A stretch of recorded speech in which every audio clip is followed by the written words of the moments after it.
Okay, new day, new repair. So we have on the bench, oh, this is kind of filthy.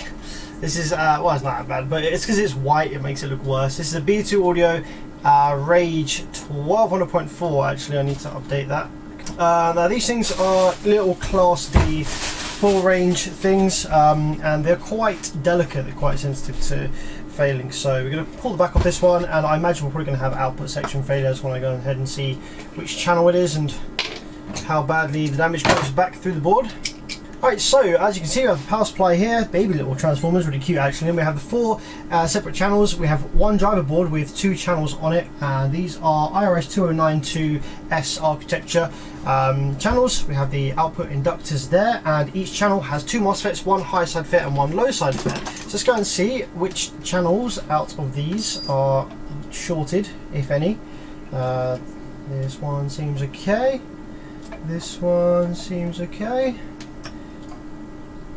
This one seems okay. And this one seems okay. Alright, so it doesn't appear the issue is related to the actual FETs themselves being dead. These resistors over here look very, very toasty. Actually, I've noticed this previously on these kind of boards. There's some 47 ohm surface mount resistors over here, and they seem to run heckin' hot. As you can see, the board's all kind of like discoloured over there from how hot they run. I believe this is part of the auxiliary voltage generation, like the kind of plus minus 15 volts. Yeah, Q3 and Q6, that will be what that is. I think that's going to be, yeah, the sort of plus minus 15 volt or 12 volts ref negative rail auxiliary voltage supply. So these obviously maybe feed them in series. They act a bit like current limiting resistors, and they just get really, really hot. Alright, let's put some power into this and see what it's doing. Okay, so let's hit the power and probe the power supply MOSFET drain. So we should see some PWM there. There we go. So PWM starts to build, and then the amplifier actually protects, so we don't get the full duty cycle on the power supply FET. As you can see, it kind of starts to build and then fails. So let's take a look on the output speaker terminals. I want to see whether any of these have DC on them, as the amplifier will detect DC on the speaker terminals and throw a protect if it detects it. So let's go try channel 1 first. Oh wow, huge swing to negative rail on channel 1. Channel 2? Nope, channel 2 is fine. Channel 3 is fine. Channel 4, fine as well. But so we just have a massive swing to negative rail on channel 1. So which channel is that over here on the board? It might be this one up here. Yeah, this one up here. Okay, so the issue we're looking at then is this channel up here. So we didn't seem to have any MOSFETs that were showing signs of being shorted or anything like that. So it could be that the drive circuit has failed. We do actually have some of this black glue, as you can see, which over time can go conductive. There's been lots of issues with this, especially in home theatre subwoofer plate amplifiers and stuff like that. This kind of adhesive stuff that's used to kind of secure these driver boards down, something wiggling out of their headers, it can go conductive over time. So I'll probably try and remove that if I can, just to see what the condition of the resistors look underneath it, see if they're corroded at all. I'll just wait for the rail voltage to dissipate a little bit in this board. We've got 9 volts still sitting there, so let's get rid of that a little bit. Now, because we have this 4-channel amplifier with these drivers in headers, one very quick and convenient test that we can do to confirm whether the issue is in fact on the driver card or on the main board is to actually just swap these drive cards over. Because if the issue is on the card, then the problem will move to channel 3 and 4, 3 or 4 I imagine. If the issue remains the same on the same channel, channel 1, then we know that the issue is somewhere on the board around here. So one thing we can do while we wait for the hot air gun to heat up is actually just check some resistances around this channel here on the driver card. Got this big, what looks like I think that's a capacitor, 4.7 maybe? Yeah, I think that's a big tantalum capacitor or something. Just make sure that's not shorted, that seems fine. Got a couple of semiconductor components on here, little diodes, make sure that they're not showing a short between them. Oh, there is a 51 ohm resistance across this capacitor. That doesn't seem normal. Let's check that same capacitor over on the other driver card. We're not supposed to have that. Okay, so I suspect that is not actually the capacitor that's causing that low resistance there. I imagine there's some other dead component that's actually causing that. Let's take a look and see if we can find some other semiconductor parts. This chip was also very delicate, so let's see whether we have any shorts between any of the pins on this chip. Just kind of going between random pins here. There's a 32 ohm resistance between these two pins. Let's see if that's the case on this one. Yep, that seems to be correct. Okay, let's try some of the other pins. Okay, we have there's that 51 ohms between pin 1 and pin 2, which isn't going to be there on this one. Alright, we actually have 103 ohms on this one between 1 and 2. How about the other card over here? Okay.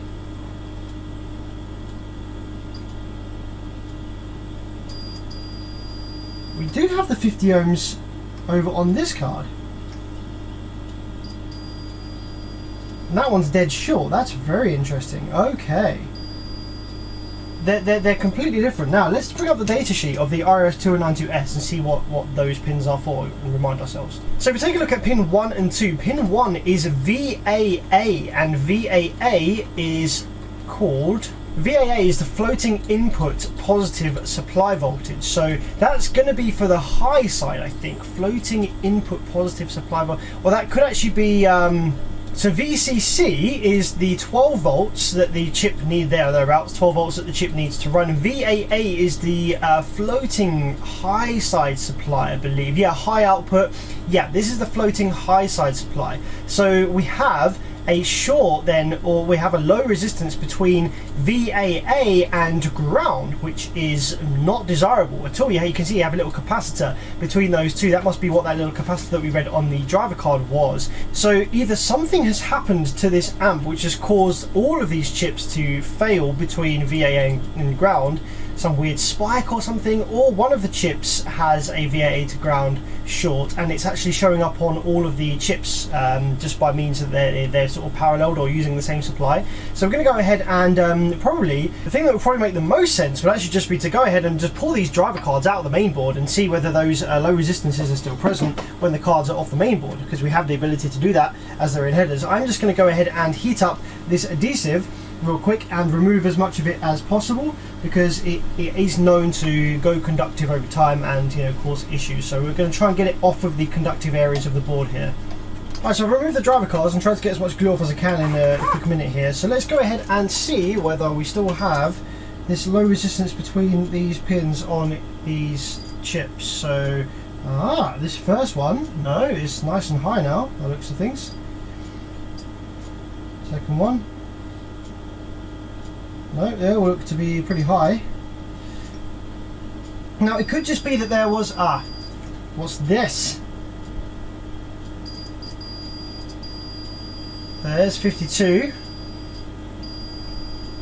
Okay, well it seems that this card then does have some issues, I think, between, that one's 52, this one over here is 26. Okay. So it's possible then this card has some dead stuff on it. It could be the chips, it could be some other bits and pieces. So I think the first thing to do is remove the chips. It's most likely to be the chips that's toast. So I'm going to remove the chips first and see whether the short across 1 and 2 goes away, or the low resistance between 1 and 2 goes away. I'm going to remove the one that's the lower resistance first, the 26, as we could just be reading 26 through some other resistances. You know, it could be reading 52 because of this dead one. So we remove that one first, see if it still reads something low on this one. If it does, then we'll go ahead and remove it as well. And then if the resistances are still there on the pads, we'll go further into the driver card. But I don't think there's going to be anything else that's bad on this board. It could be the caps, but that's pretty rare to see. And just whilst they're out, let's have a look at the drive buffers. So the drivers, actually in this case, don't drive the FETs directly. There's all these buffer transistors underneath the driver cards here that actually drive the FETs directly. The chips don't actually drive the FETs directly in these amps. So I'm just going to make sure that none of these have failed, which caused the chip to fail, for example. Okay, seem alright. And what I am going to do just now is I'm going to power the board up with the driver cards removed and make sure that we have all the correct auxiliary voltages to the driver cards, like plus minus 15, plus 12, reference negative rail, and all those kind of things. So just to make sure that the actual rest of the board is supplying these cards with what it should be. So we should now not have any protection. We shouldn't have any swing to negative rail on channel 1, so let's just check we don't have that. Okay, yep, the board has come up and the blue light is on the side here.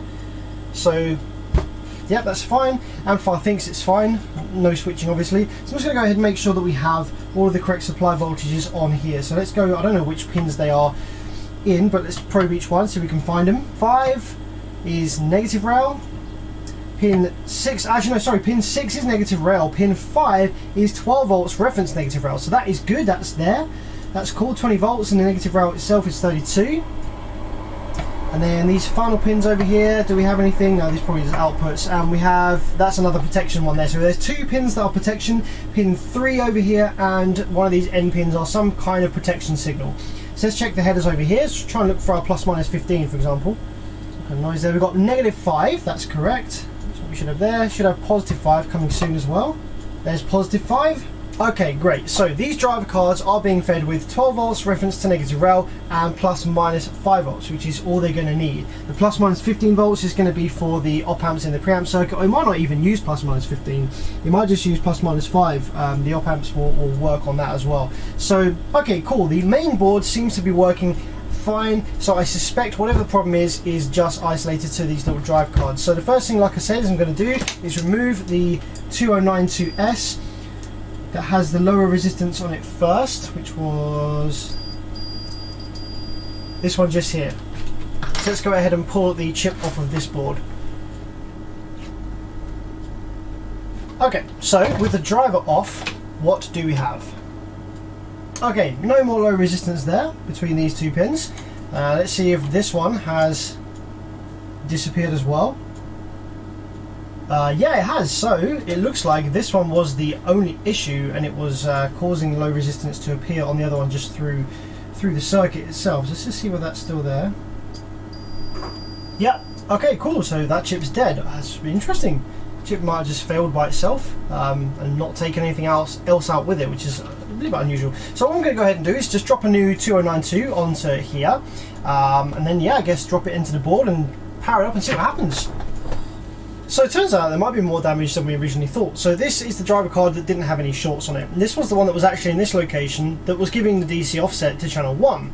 This one was the one in this location which had the shorts on it, which wasn't giving any DC offset. So I've removed that drive IC that was shorted on this driver card, and if I plop this back in place over here and power the board up, the one remaining driver card, if we look at the channel that is feeding, so if we probe the low side drain of the channel that has the chip still installed there, we have negative offset to -6, and then we have this very dodgy looking wave on the scope screen there.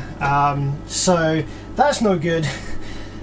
There's something else wrong with this one, and if we put in the driver card that was up here in this one, which had the DC offset swing to negative rail on channel 1, if we put this driver card in here, we still get massive swing to negative rail. So I think that something has happened which killed all 4 of these drive ICs, and they just died in different ways, and some of them shorted. One of them shorted between VAA or whatever it is and ground, and the others have internal damage. So what I'm going to do is I'm going to remove all 4 of these drive ICs, and I'm going to put the boards back in the amplifier with the drive ICs removed, just to make sure that the DC offset swinging and all the weird issues go away with the chips out. Then I'm going to order 4 brand new IRS2092S, provided I can. Chip shortage is very bad at the minute. Some of these chips are impossible to get a hold of. I'll try and order 4 brand new ones if I can and replace them and see what happens then. But we do have the correct supply voltages going to each of these channels, and we don't have any obvious dead drive buffers. So the first thing that I want to do, and the most likely thing that is going to be the issue, is that one of these chips died in such a way that it caused damage to the others. Maybe it spiked some voltage down the supply line which feeds all these 4 chips together in parallel, something along those lines. So let's go ahead and remove all of these first. Okay, so with all of those chips out, let's just drop the board back into the main board. Okay, so power on. We have 0.3 amps worth of idle current draw. The amplifier is powered up, not going into protect, and we don't have any DC by the looks of it on any of these channels. Alright, so removing the driver has removed the DC offset from all channels and the weird behavior. So I suspect that probably is what's happened then with these chips. Now I don't have any of these chips in stock, but I do have one here, which was I just found in my sort of like spare parts drawer. It's salvaged from another amplifier that maybe I replaced the 2092s on, but actually that channel was fine, but I decided to replace them all anyway. So what I'm going to go ahead and do is, just out of interest, drop this one in. I don't know if this chip works or not, but I'm going to drop it in anyway and just see what happens to the amp with this, just because if this chip does work, then great, we can check whether the channels are oscillating. You know, we can move it around in each of the channels just to make sure each of the channels does actually work before we buy 4 new drive ICs and fit them. So let me drop this in. If it still doesn't work with this chip in, then we're none the wiser really, because this chip could also be faulty. You know, it's kind of in my it's in my maybe works but maybe faulty drawer. So let's just have a look and see what it does with this chip in. Okay, so let's power it up, and I'm not sure, I think it might be this channel. So let's see whether we get any output switching with this chip in place. Swing to -7, and now we get that weird kind of oscillation there. So okay, that's interesting that it does the same thing with that chip from the salvaged amp, because that's really interesting that that's doing that, because that's the same as what it was doing with the chips that the amplifier came with, which suggests that there might be an issue on the main board. Let's just drop one of these in that I just removed. Okay, so this is one of the original chips from the amp. Big swing to negative rail instead. Alright, let's try a different one. Okay, so this is one of the other chips. Let's see what this is doing. Big swing to negative rail again. Interesting that we only had a swing to negative rail on one of the channels before, but now we're getting it on pretty much all of the ones that I drop in there. I'm wondering whether actually the swing to negative rail might be as a result of this board, not the chips. So I'm going to swap this chip over that was doing a swing to negative rail, although it didn't do a swing to negative rail with that donor chip that I had, did I? I'm just experimenting here, guys. I'm just having a bit of interesting experimentation while we wait for these 4 new chips to arrive. I just kind of want to see whether all these 4 chips are dead, and just make sure, we're just confirming to ourselves here that there is no further issues elsewhere on the board. And it's just these chips that are causing the problems. Right, so that's the other driver card with the same chip that was swinging to negative rail, so let's give it a go. If it still swings to negative rail, we know it's the chips. Okay, yeah, it does still swing to negative rail. So it needs all 4 new chips, so let's go ahead and see if we can order some of those. Okay, so IRS 2092S is what we need. Out of stock on RS. No stock on Farnell. And out of stock on Mokatio. And apparently out of stock everywhere.